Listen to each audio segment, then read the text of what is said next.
धियो यो न प्रचोदयात्।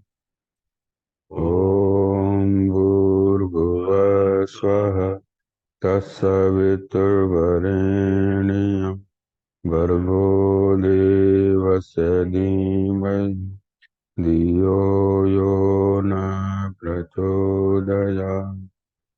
ॐ भूर्भुवः स्वः तत्सवितुर्वरेण्यं भर्गो देवस्य धीमहि धियो यो न प्रचोदयात्।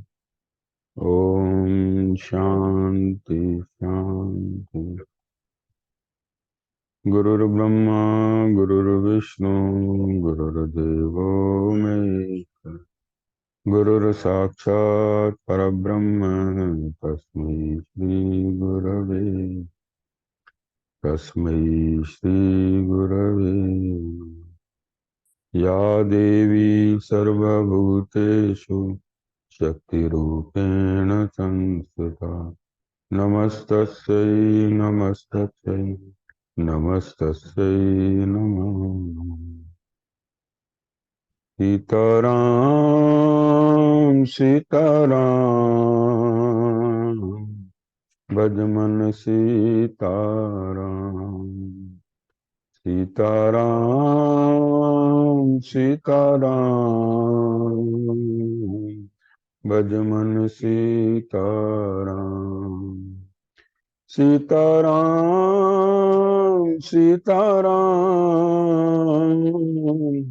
भजमन सीताराम। सीताराम सीताराम भजमन सीताराम। सीताराम सीताराम भजमन सीताराम। सीताराम सीताराम भजमन सीताराम। सीताराम सीताराम भजमन सीताराम। सीताराम सीताराम भजमन सीताराम। सीताराम सीताराम भजमन सीताराम। सीताराम सीताराम भजमन सीताराम। प्रेम से बोलो सियावर रामचंद्र भगवान पवन सुत हनुमान की। हर हर महादेव।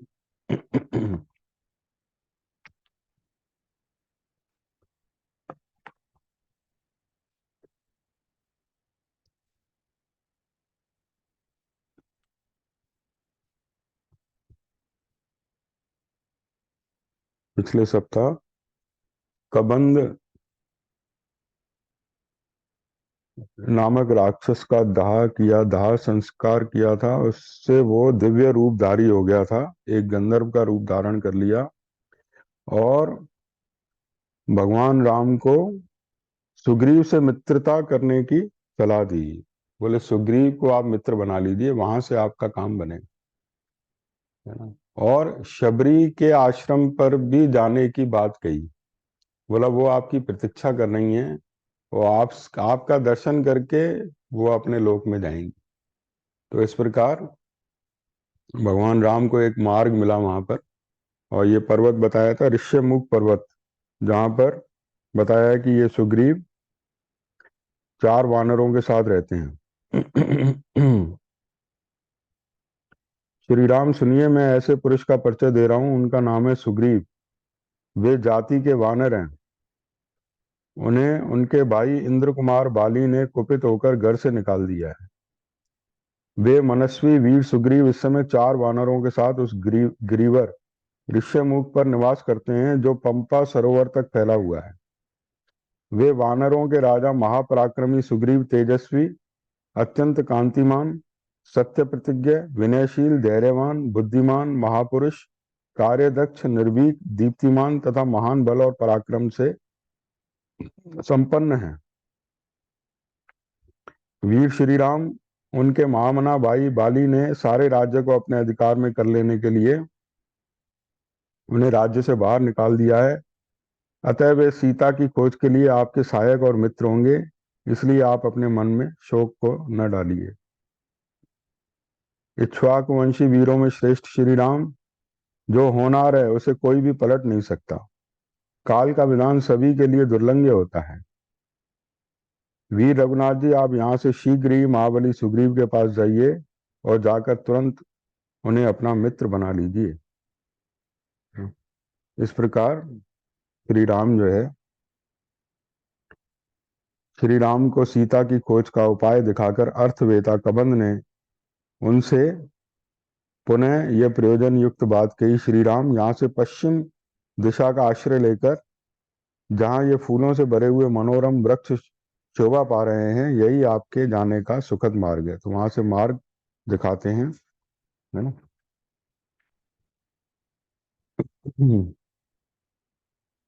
और कहा कि वहां पर पंपा सरोवर है, जो कि वहां का जो शीतल जल है उसका दर्शन करके आप अपने शोक का त्याग देंगे।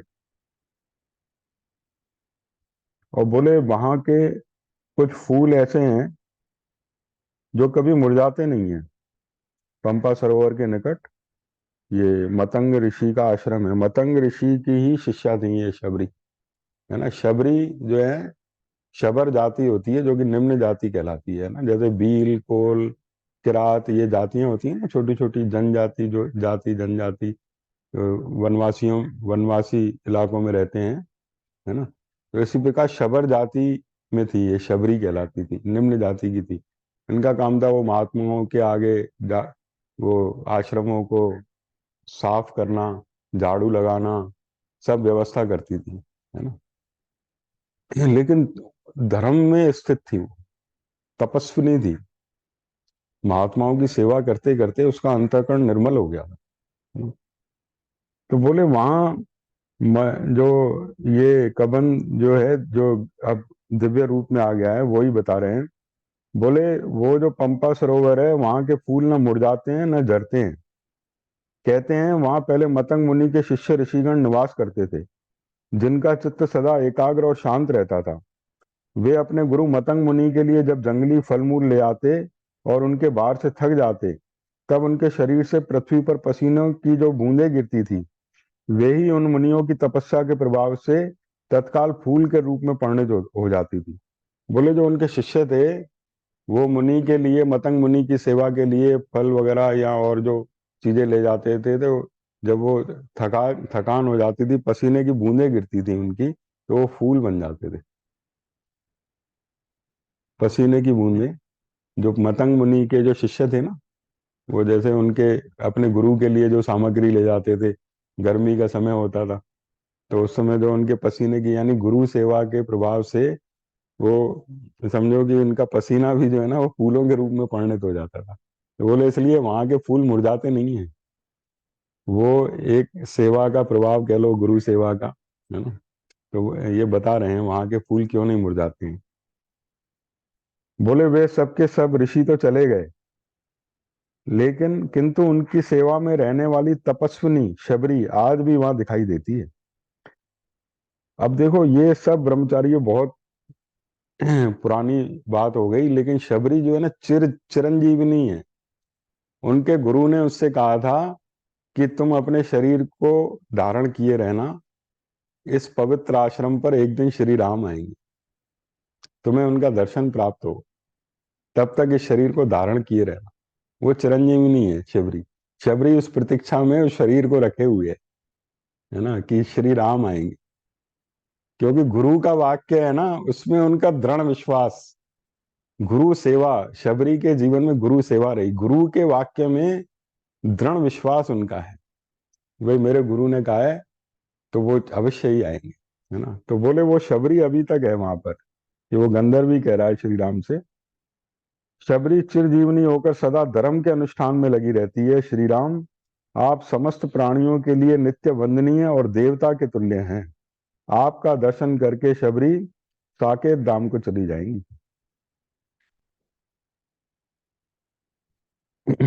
बोला उसके बाद आप पश्चिम तट पर एक आश्रम देखोगे। उस आश्रम पर, उस वन में मतंग मुनि के प्रभाव से हाथी कभी आक्रमण नहीं कर सकते।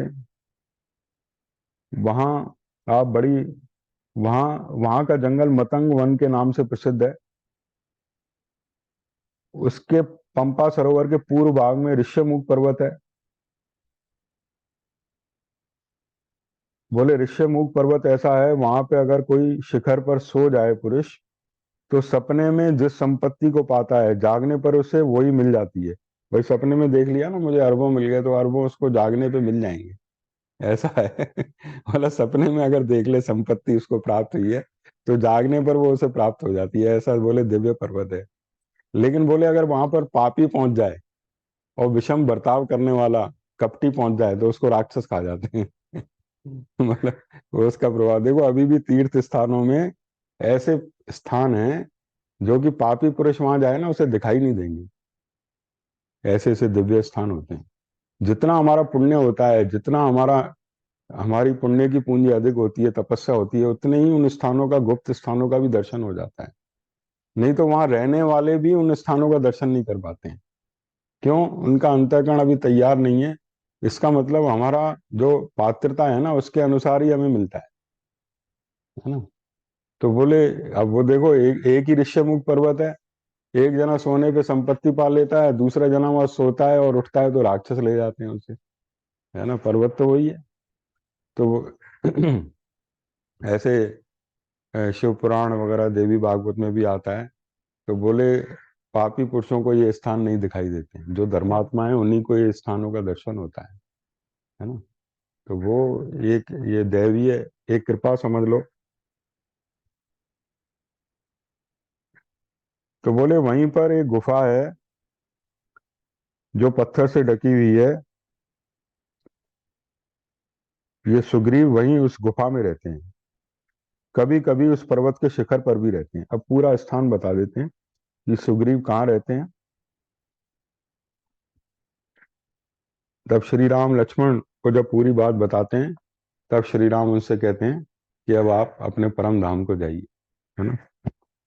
क्योंकि इसी को बताने के लिए ही वो उनको, और जाते जाते ये बात कह जाते हैं कबन जी कि आप सुग्रीव से मित्रता अवश्य कीजिए। तो देखो, ये कहते हैं ना, जीवन मुक्त का जो शरीर होता है ना ज्ञानी का, वो जो समाज होता है वो उससे कर्म कराता है। उनके कोई अपने संकल्प नहीं होते हैं, है ना। उन्होंने कहा सुग्रीव से मित्रता कीजिए तो मित्रता कर ली, है ना। और कहा शबरी के आश्रम पे जाइए तो शबरी के यानी ये भगवत कृपा से, दैवीय विधान से ये सब कार्य होते हैं। उनके तो, ज्ञानी के तो कर्म बिना कामना और संकल्प के होते हैं, गीता में आता है ना, बिना कामना और संकल्प के होते हैं। अब जो है श्री राम लक्ष्मण दोनों आगे बढ़ते हैं और शबरी के आश्रम पर पहुंचते हैं। देखो शबरी,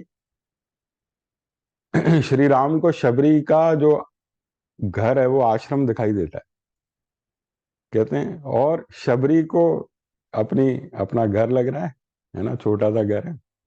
लेकिन श्री राम को वो आश्रम लग रहा है। कहते हैं ना, जिस घर में भजन होता है वो गृहस्थ आश्रम है ना। और जहाँ भजन नहीं होता है, भगवान का नाम नहीं होता है, केवल लोग आपसी राग द्वेष और भोग विलास में ही है, तो वो घर है, जड़ घर है वो तो एक तरह से, है ना। तो भगवान राम ने देखो एक बार उनको, निषाद राज गुहक को कहा था कि मैं किसी के घर नहीं जाता, अभी मैं वनवास में हूँ, मेरा व्रत है। लेकिन आश्रमों में जाने का उनका वो निषेध नहीं है, तो इसलिए भारद्वाज मुनि के आश्रम पे गए, अगस्त्य मुनि के आश्रम पे गए।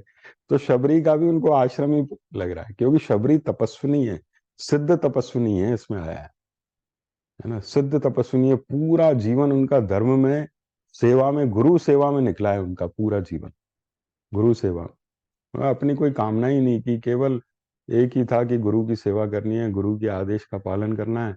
गुरु ने जो जो नियम बनाए थे उन नियमों को वो दृढ़ता से पालन करती थी, तो वो सिद्ध हो गई थी, देवता तक उनका आदर करते थे शबरी का। यानी ऐसी इसकी तपस्या थी, है ना। तो वो जो हम जो रूप देखते हैं ना कि साधारण सी नारी नहीं है, वो सिद्ध तपस्विनी है शबरी, है ना, कोई साधारण कर्म नहीं है उनका। अब वो शबरी के आश्रम पे पहुंचते हैं, एक बार भगवान नाम कीर्तन। श्री राम जय जय जय राम, श्री राम जय जय जय राम, श्री राम जय जय राम,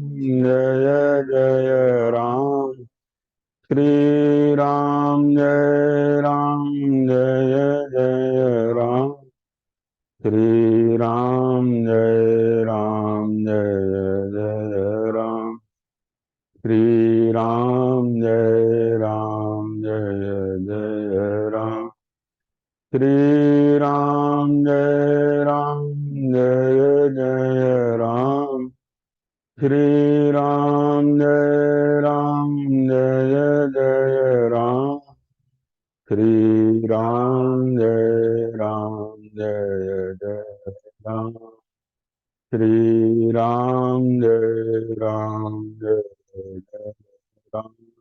प्रेम से बोलिए सियावर रामचंद्र भगवान की जय।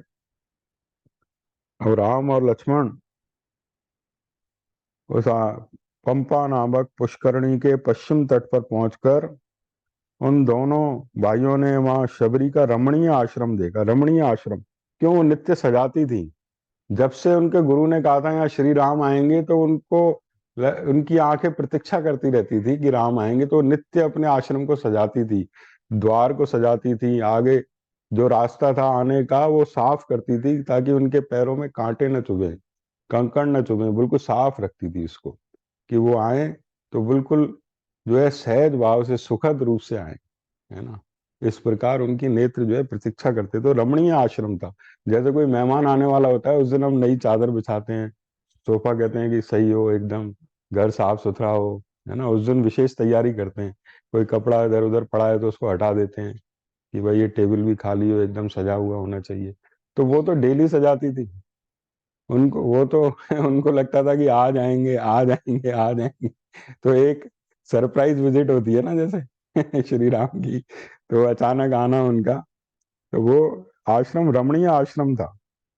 उसकी शोभा निहारते हुए वे दोनों भाई बहुसंख्यक वृक्षों से घिरे हुए उस सुरम्य आश्रम पर जाकर शबरी से मिले। शबरी सिद्ध तपस्विनी थी। उन दोनों भाइयों को आश्रम पे आया देख वह हाथ जोड़कर खड़ी हो गई तथा उसने बुद्धिमान श्री राम और लक्ष्मण के चरणों में प्रणाम किया। तो वो हाथ जोड़कर खड़ी हो गई, जैसे उनकी प्रतीक्षा पूरी हो गई, और उनके चरणों में गिर पड़ी। देखो इतनी वृद्ध थी, माता के समान, लेकिन वो साक्षात नारायण उनके द्वार पे आए, उनके चरणों में गिर पड़ी और हाथ जोड़कर जैसे वो गदगद हो गई, और उनका आतिथ्य सत्कार किया। फिर पाद्य अर्घ्य और आचमनीय आदि सब सामग्री समर्पित की और उनका विधिवत सत्कार किया। पाद्य अर्घ्य यानी जो चरण धुलाते हैं ना, अतिथि आता है तो उनके चरण धुलाते हैं, जैसे कि उनकी जो थकान है रास्ते की वो दूर हो जाए। चरण धुलाए, और तत्पश्चात श्री रामचंद्र जी उस धर्म परायण तपस्विनी से बोले। अब यहाँ पर श्री राम ने जो प्रश्न किए ना, बड़े सार गर्भित प्रश्न किए हैं, जो शबरी माता से बहुत सार गर्भित।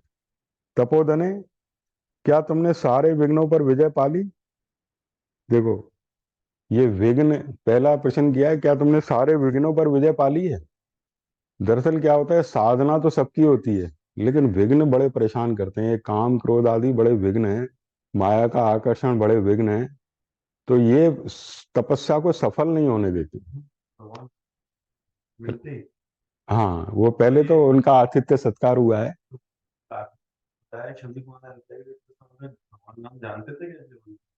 शबरी के बारे में परिचय तो दिया ही है ना कि वो धर्मपरायण है, उसने जो गंधर्व ने, वो धर्म में स्थित रहती है, आपकी प्रतीक्षा कर रही है।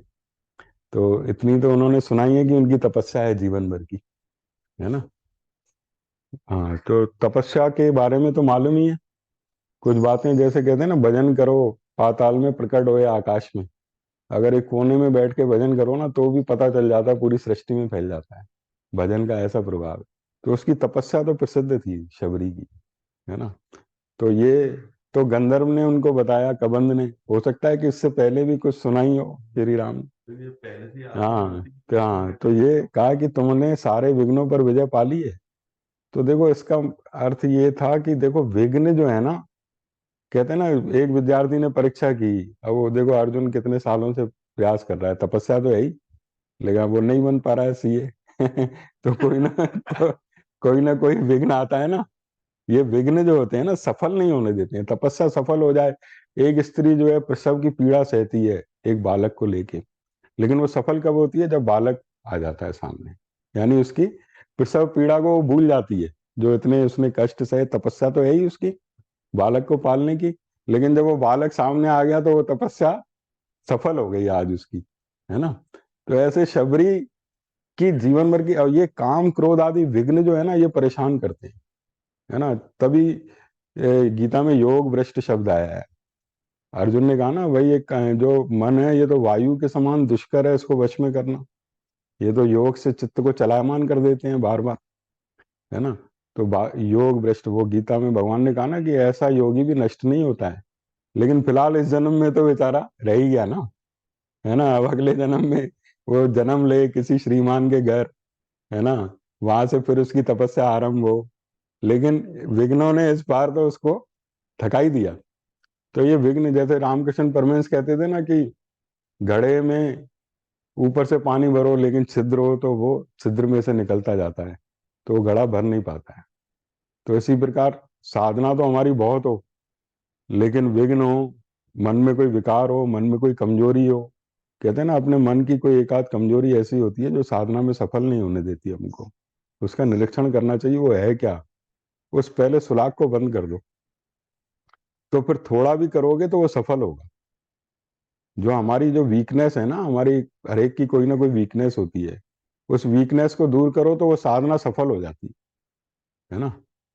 तो ये विघ्न जो है, भगवान राम ने पहले, ये तपस्वी के जीवन में ये विघ्न ही आते हैं। तो बोले तुमने क्या सारे विघ्नों पर विजय प्राप्त कर ली है? क्या तुम्हारी तपस्या बढ़ रही है? देखो, तपस्या बढ़ना, जैसे कहते हैं पूंजी बढ़ती है ना। और कर्जा हो तो वो क्या है, इधर से कमाई आ रही है, इधर से बह रही है, तो कमाई दिखाई नहीं देती है ना। नहीं तो कमाई अगर बढ़ती जाए तो व्यक्ति अमीर बन जाए, है ना। अब कमाई तो बढ़ रही है, इधर से खर्चे के भी साधन उतने ही तेजी से बह रहे हैं, तो वो आदमी फल फूल नहीं पाता है ना। जैसे शरीर में व्यक्ति खा तो रहा है लेकिन पच नहीं रहा है, लगेगा नहीं शरीर को। थोड़ा भी खाया, शरीर को लग गया तो वो दिखाई देगा, चेहरे पर सुंदरता दिखाई देगी कि भाई ये व्यक्ति अच्छा लग रहा है, स्वस्थ है ना। तो ये विघ्न उसी तरह के हैं। साधना में सफलता प्राप्त होना ये ईश्वर की कृपा से, गुरु कृपा से होता है। साधना तो बहुत हो लेकिन सफल ना हो, है ना। तो ये भगवान ने बड़े सार गर्भित एक दो ही प्रश्न किए हैं। क्या तुमने क्रोध और आहार को काबू में कर लिया है? अब देखो ये दो चीजें पूछी, क्रोध और आहार। आहार भी तो परेशान करता है आदमी को, आहार आदमी खा जाता है खूब। अब बड़े बड़े बुजुर्ग होते हैं, अब देखो काम भी एक तरह से, जब इंद्रियां ढीली पड़ जाती हैं, लेकिन जीभ कभी ढीली नहीं पड़ती है। जीभ तो 90 साल 100 साल का आदमी हो जाता है तब भी स्वाद उसको चाहिए। स्वाद ऐसी चीज है कि भाई खाना अच्छा नहीं बना, मुझे ये भी चाहिए, ये भी चाहिए, ये भी चाहिए, है ना। तो आहार को काबू में करना ये भी एक बड़ा वो है। तभी जो है वो गांधी जी ने अपने यहाँ एक व्रत रखा था, अस्वाद। जैसे आश्रमों पे खाना बनेगा तो बॉयल खाना बनता है ना। पहले तो वहाँ साधना सदन में बिना नमक का खाना बनता था, तो वो खाना, जो प्रदीप चला था एक बार, उसने एक गिरही खाई तो मुझसे कह रहा है, जी आई कल भी यहाँ खाना पड़ेगा क्या? मैंने कहा, कल बाहर खा लेंगे, आज तू रह ले आराम से। तो उस दिन बड़े मुश्किल से उसने खाना खाया। तो वो नमक अलग से मिलता था वहां पर, उसको क्या कहते थे, नमक राम, कुछ कुछ और शब्द कहते थे कोई। हाँ, तो वो नमक बाद में हम डालते थे, वो अब तो खैर चेंज कर दिया है, क्या है, अब जमाने के हिसाब से स्वामी जी ने भी थोड़ा नमक वमक चालू कर दिया है, और सब्जियां भी एक दो बन जाती हैं।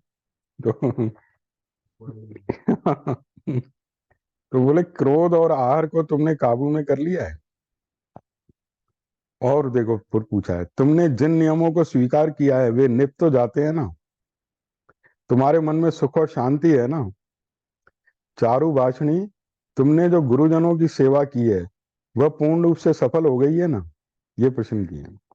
देखो जिन नियमों को स्वीकार किया है वो निप तो जाते हैं ना। हमने लिख लिए भाई ये नियम हमारा सुबह उठने का है, जल्दी अमृत वेले में उठेंगे। अब वो लिखा ही रह गया। उठ रहे हैं 9 बजे, तो निभा कहाँ है। इससे तो ऐसे थोड़े सरल नियम बना लो भाई, अमृत वेले नहीं उठ पाते हो, 7 बजे उठने का ही नियम बना लो, लेकिन वो निभ जाए, जो लिखा है वो प्रैक्टिकल भी हो, है ना। ये नहीं लिखी तो बड़ी बड़ी बातें हैं और प्रैक्टिकल में कुछ है नहीं, है ना।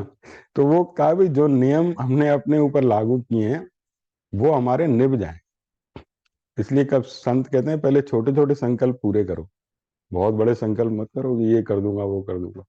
वो छोटे संकल्प वो पूरे हो जाए, फिर उसके बाद धीरे धीरे सामर्थ्य बढ़े तो और, जैसे प्राणायाम करते हैं ना भाई, पहले 10 बार कर लो, फिर धीरे धीरे सामर्थ्य बढ़े 20 बार कर लो, है ना, सामर्थ्य धीरे धीरे बढ़ती है। लेकिन उस समय सफलता मिलनी चाहिए, है ना। ये नहीं है कि एक दिन तो उठ गए 4 बजे, दूसरे दिन फिर वही 9 बजे उठ रहे हैं, है ना। वो एक निरंतरता होनी चाहिए। इसलिए कहते हैं साधन दीर्घ काल तक सत्कार पूर्वक सेवित करने से वो सफल होता है। तो बोले जो तुमने नियम अपने बनाए हैं वो निभ जाते हैं, और तुम्हारे मन में सुख शांति है ना। हमारा मन अपने भीतर से हमें ये कहे कि हाँ सब ठीक हो रहा है ना। हमारी अंदर से संतुष्टि होनी चाहिए। एक साधन करने से हमारे मन में एक संतुष्टि पैदा होती है, वो हमारे जीवन में होनी चाहिए। अगर वो नहीं है ना, कहीं से कहीं गलती हो रही है। हमारा मन तृप्त होता है अपनी दिनचर्या से, हमारा मन संतुष्ट हो, हाँ अब मैं तरक्की कर रहा हूँ, है ना, अब मैं ये कर सकता हूँ, है ना। तो बोले तुम्हारे मन में सुख शांति है ना। चारु भाषणी, चारु भाषणी माने मधुर बोलने वाली, तुमने जो गुरुजनों की सेवा की है वह पूर्ण रूप से सफल हो गई है ना। अब देखो गुरुजनों की सेवा उन्होंने बहुत की है, शबरी ने पूरा जीवन गुरु सेवा में निकाल दिया, संत सेवा में निकाल दिया। अब देखो शबरी ने बड़ा सुंदर उत्तर दिया है, इन सब प्रश्नों का एक ही उत्तर दिया है। देखो ये सब जो भी भगवान राम ने कहे थे ना, उन्होंने विघ्नों पर विजय भी पाली थी, उन्होंने नियम पालन की, उनके अंदर निष्ठा भी थी, और क्रोध और आहार को भी उन्होंने काबू कर लिया था। उनके उनकी केवल एक ही बात रह गई थी, उन्होंने कुछ नहीं कहा कि मैं नियम निभाती हूँ और मैंने क्रोध आहार को विजय पा ली है। उन्होंने कहा रघुनंदन, श्री राम के इस श्री रामचंद्र जी के इस प्रकार पूछने पर वह सिद्ध तपस्विनी बूढ़ी शबरी, जो सिद्धों के द्वारा सम्मानित थी, उनके सामने खड़ी होकर बोली, रघुनंदन, आज आपका दर्शन मिलने से ही मुझे अपनी तपस्या में सिद्धि प्राप्त हुई है। बोले आपका दर्शन हो गया तो मुझे सिद्धि मिल गई, है ना। यानी सब साधनों का फल भगवान की भक्ति। सारे साधनों को उन्होंने भगवान के चरणों में अर्पित कर दिया। एक ही उत्तर दिया, कुछ अपने एक भी अभिमान का शब्द नहीं बोला। आज बोले मेरी साधना सफल हो गई, आपका दर्शन हो गया, आपके आने से मेरा जीवन सफल हो गया, मेरी गुरु सेवा सफल हो गई, मेरी नियम निष्ठा सफल हो गई। आज मेरा जन्म सफल हुआ, और गुरुजनों की उत्तम पूजा भी आज सार्थक हो गई। पुरुष प्रवर श्री राम, आप देवेश्वर का यहाँ सत्कार हुआ, इससे मेरी तपस्या सफल हो गई, और अब मुझे आपके दिव्य धाम की प्राप्ति भी होगी। आपकी सौम्य दृष्टि पड़ने से मैं परम पवित्र हो गई। शत्रु दमन, आपके प्रसाद से ही अब मैं अच्छे लोकों में जाऊंगी। जब आप चित्रकूट पर्वत पर पधारे थे उसी समय मेरे गुरुजन, जिनकी मैं सदा सेवा किया करती थी, अतुल कांतिमान विमान पर बैठकर यहाँ से दिव्य लोक को चले गए। बोले जब आप चित्रकूट पहुंचे थे, अब ये चित्रकूट से जो शबरी का आश्रम है दूरी पर है, तो गुरु, उनके जो गुरु थे मतंग मुनि, उनका तो जाने का समय हो गया था। तो उन्होंने शबरी से कहा अभी चित्रकूट पर्वत पर है श्री राम। उनको मालूम था कि नारायण ने अवतार लिया है इस धरती पर, है ना। तो शबरी से कह गए, बोले मैं तो, मेरा तो समय हो गया, मैं तो जा रहा हूँ, लेकिन तुझे भगवान दर्शन देंगे। देखो गुरु ने, कहते हैं अपने शिष्य को खुद दर्शन नहीं किए, लेकिन अपने शिष्य को करा दिए, है ना। शबरी को कहा कि तुझे एक दिन श्री राम अवश्य दर्शन देंगे, तू अपने शरीर को तब तक पालन पोषण करते रहना। बोले जब आप चित्रकूट में थे, पर्वत पर थे, उस समय मेरे गुरुजन ने कहा, उन धर्मज्ञ महाभाग महर्षियों ने जाते समय मुझसे कहा कि तेरे इस परम पवित्र आश्रम पर श्री रामचंद्र जी पधारेंगे और लक्ष्मण के साथ तेरे अतिथि होंगे। तुम उनका यथावत सत्कार करना, उनका दर्शन करके तू श्रेष्ठ और अच्छे लोकों में जाएगी। पुरुष प्रवर उन महाभाग महात्माओं ने मुझसे उस समय ऐसी बात कही थी। अतः पुरुष सिंह, मैंने आपके लिए पंपा तट पर उत्पन्न होने वाले नाना प्रकार के जंगली फल मूलों का संचय किया। देखो एक और लोगों के मन में भ्रांति बैठी हुई है कि शबरी ने जूठे फल खिलाए थे। जूठे फल नहीं खिलाए थे भाई। भक्त कोई ऐसा नहीं होता है, मूर्ख नहीं होता है भक्त। भक्त बड़ा बुद्धिमान होता है। वो तो फलों को, बड़े ताजे फल, अब जैसे किसी ने, कोई एक, मान लो हम ले रहे हैं किसी से अंगूर ले रहे हैं, तो उसने एक अंगूर टेस्ट करा दिया, लेकिन ये थोड़ी कि सारे जूठे हो गए। अब मान लो पेड़ में से एक फल उसने देखा भाई ये मीठे हैं, तो वो जूठा फल थोड़ा नहीं रखा भगवान राम के लिए। वो मीठे फल सारे, ताजे फल तोड़ के और भगवान राम के लिए एकत्र किए, है ना। वो इसमें देखो कहीं भी नहीं है, ना अध्यात्म रामायण में है, ना तुलसीकृत, ना वाल्मीकि रामायण में जूठे फल नहीं खिलाए हैं, है ना। उन्होंने तो उन फलों को इकट्ठा करके भगवान राम के लिए रखा। और देखो भगवान राम उस समय भूखे भी थे, क्योंकि सीता माता चली गई है।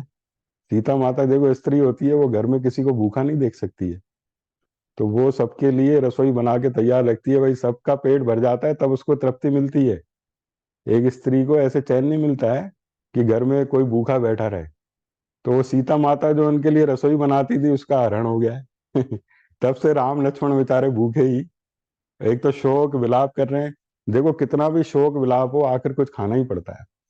किसी के घर में गमी भी हो जाती है तो वहां भी कुछ बाहर से लेके कुछ मंगाते हैं ना, फिर कुछ बनता है, भले वो 3-4 घंटे बाद बने या 10 घंटे बाद बने, रो रो के भी आखिर तो भूख लगेगी, है ना। भूख लगती है, खाना तो चाहिए ही।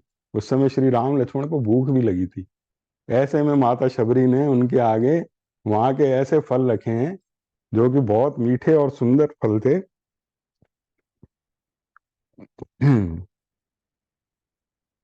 मैंने आपके लिए पंपा तट पर उत्पन्न होने वाले नाना प्रकार के जंगली फल मूलों का संचय किया है। शबरी जाति से वर्ण वाय होने पर भी विज्ञान में बहिष्कृत नहीं थी। उसे परमात्मा का के तत्व का नित्य ज्ञान प्राप्त था। बोले जाति से तो भले छोटी थी, लेकिन विज्ञान में छोटी। देखो जाति तो शरीर की है ना, असल में तो बात हमारा मन कितना पवित्र है इसकी है। विज्ञान में बहिष्कृत नहीं थी, यानी इसको परमात्मा के तत्व का पूर्ण ज्ञान था। वो ज्ञानी सिद्ध तपस्विनी थी। शंकराचार्य को भी चांडाल ने एक ज्ञान दिया था अंत में। जब शंकराचार्य काशी के गलियों से निकल रहे थे, तो वो चांडाल आ रहा था सामने से, तो बोले रे चांडाल दूर हट दूर हट। तो बोले किसको दूर हटाऊं, अन्नमय कोश को अन्नमय कोश से, या परम पवित्र आत्मा को आत्मा से। बोले शरीर तो फिर जैसा मेरा है पंच तत्वों का, वैसा आपका भी है। और आत्मा जैसे मेरी पवित्र है, वैसे आपकी भी पवित्र है। अरे ये जब सुना शंकराचार्य भगवान ने, तो उनके चरणों में गिर पड़े। बोले ये तो तत्व की बात करता है, ये तो मेरा गुरु है। तब वो अपने वेश में आ जाते हैं। वो शंकर भगवान थे जो चांडाल का रूप धारण करके आए, है ना। देखो शंकराचार्य भगवान की भी विनम्रता देखो। उन्होंने ये नहीं देखा ये चांडाल होके मुझे ज्ञान दे रहा है, उसने देखा ये तत्व की बात करता है ना। तो वो उनके चरणों में गिर पड़े थे। उन्होंने शिव समझ के तो प्रणाम किया नहीं था, चांडाल को ही प्रणाम किया था। वो तो बाद में शिव वेश में आए। तो ये जाति आदि तो शरीर की है ना। एक ब्राह्मण भी अगर मांस खाता है, शराब पीता है, तो वो शूद्र है, वो ब्राह्मण का है ना। और देखो रैदास आदि, कबीर आदि कौन सी ऊंची जाति थी, है ना। रैदास तो चमड़े का काम करते थे, लेकिन भगवान, वो कहते थे गंगा मैया उनके पास रहती थी, है ना।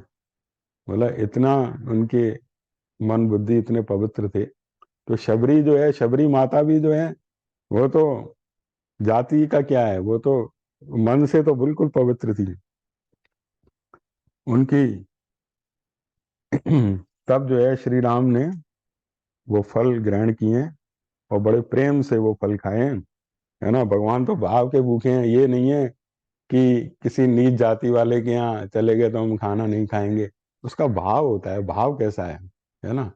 कहते हैं जहाँ खिलाने वाला खुश हो ना, वो खाने में बड़ा आनंद आता है ना। हम खा के खुश हो रहे हैं, चीज बड़ी बढ़िया है ना, लेकिन खिलाने वाला का भाव क्या है, ये मुख्य है। खिलाने वाला खुश हो रहा है ना, तो वहां खाने में आनंद दुगना हो जाता है ना। अब जो है भगवान राम ने कहा कि हमें वो, उस गंधर्व ने ये भी कहा था कि कुछ वहाँ गुप्त स्थान है, वो भी आप देख के आइएगा। तो शबरी वो सब दिखाती है। वो कहती है यहाँ मेरे भवित आत्मा परमात्म चिंतन परायण गुरुजन निवास करते थे। इसी स्थान पर उन्होंने गायत्री मंत्र के जप से विशुद्ध हुए अपने देह रूपी पंजर को मंत्रोच्चारण पूर्वक अग्नि में होम दिया था। बोले यहाँ पर जो है मेरे गुरुदेव रहते थे, गुरु के प्रति इनकी बड़ी भक्ति थी। बोले वो गायत्री का जप उन्होंने इतना किया था कि वो गायत्री के जप से वो उनकी देह बिल्कुल पवित्र हो गई थी, है ना। वो यहीं पर मंत्रोच्चारण करते हुए उन्होंने अपनी देह यहीं पर अस्थि पंजर रूपी देह ये छोड़ा था। बोले देखो आज भी इस वेदी में प्रकाश निकल रहा है, जहां उन्होंने देह छोड़ा था उस समय प्रकाश प्रकाशित हो रही थी। बोले आज भी ये मेरे गुरुजनों के तेज से प्रकाशित हो रही है। रघुवंश शिरोमणि ये देखिए उनकी तपस्या के प्रभाव से आज भी यह वेदी अपने तेज के द्वारा संपूर्ण दिशाओं को प्रकाशित कर रही है। इस समय भी इसकी ऊपर, इस समय इसकी प्रभा अतुलनीय है। बोले उपवास करने से दुर्बल हो गए थे वो, जब चलने फिरने में भी असमर्थ हो गए थे, जा नहीं पाते थे, तो सातों समुद्र यहीं प्रकट हो गए थे इसी स्थान पर। तो वो सप्त सरोवर के नाम से तीर्थ कहलाता है, अब भी वो है। बोले जब वो चलने फिरने में मेरे गुरुदेव असमर्थ हो गए थे, अब उनको जल तो चाहिए था, तब उनके चिंतन मात्र से वहां सात समुद्रों का जल प्रकट हो गया। वह सप्त सागर तीर्थ आज भी मौजूद है, उसमें सातों समुद्रों के जल मिले हुए हैं, उसे चलकर देखिए। अब उन्होंने, भगवान राम ने लक्ष्मण की ओर देख कर कहा आश्चर्य है ना। बोले कितना बड़ा आश्चर्य है कि सातों समुद्रों का जल यहाँ मौजूद है। लक्ष्मण से बोले हम इसमें स्नान करेंगे, है ना। ये इतना बड़ा तीर्थ है, हम इसमें स्नान करेंगे। अब यहाँ शबरी माता स्तुति करना चाहती है भगवान राम की। तो वो प्रार्थना करती है, वो कहती है कि मेरे अंदर तो ज्ञान भक्ति कुछ है ही नहीं, और मैं किस प्रकार आपकी स्तुति करूं। मैं तो जो है नारी होने के साथ साथ अधम जाति में, तो भगवान राम को अच्छा नहीं लगता है कि कोई उनके सामने अपने को अधम बोले, है ना। भगवान का नाम ले लिया फिर अधम कैसा। तब वो नवदा भक्ति का उपदेश उन्होंने किया, हुआ हम अगले सप्ताह पढ़ेंगे। नवदा भक्ति में शबरी की एक तरह से प्रशंसा ही की है उन्होंने नवदा भक्ति के माध्यम से, और ये बताया कि तुम्हारे अंदर ये 9 प्रकार की भक्ति मौजूद है ना। जो लोगों को ज्ञान होता है नवदा भक्ति का उपदेश करते हैं, उनमें एक भी भक्ति नहीं होती है, और तुम उपदेश नहीं करती हो, तुम्हें मालूम भी नहीं है नवदा भक्ति होती क्या है, लेकिन 9 प्रकार की भक्ति तुम्हारे अंदर है। तो ये एक सहज स्वभाव होता है ना। हम नवदा भक्ति का व्याख्यान तो खूब करें कि ये पहली भक्ति, ये दूसरी, ये तीसरी, ये, और भक्ति हमारे अंदर हो नहीं तो क्या फल हुआ। और शबरी कोई व्याख्यान नहीं जानती है, लेकिन 9 की 9 भक्तियां उसके अंदर है ना। रघुपति राघव राजा राम, पतित पावन सीताराम। रघुपति राघव राजा, पतित पावन सीताराम। सीताराम सीताराम,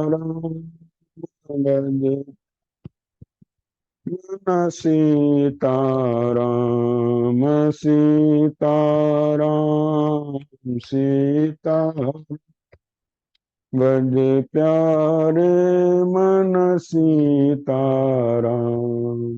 रघुपति राघव राजा, तुम पतित पावन सीताराम। कृष्णाय वासुदेवाय हरे परमात्मने, प्रणतः क्लेशनाशाय गोविन्दाय नमो। त्वमेव माता च पिता त्वमेव, त्वमेव बन्धुः च सखा त्वम्, त्वमेव विद्या द्रविणं त्वमेव, त्वमेव मम देहि। ओम पूर्णमद पूर्णमिदं पूर्णात् पूर्णमुदच्यते पूर्णमेवावशिष्यते। ओम शांति।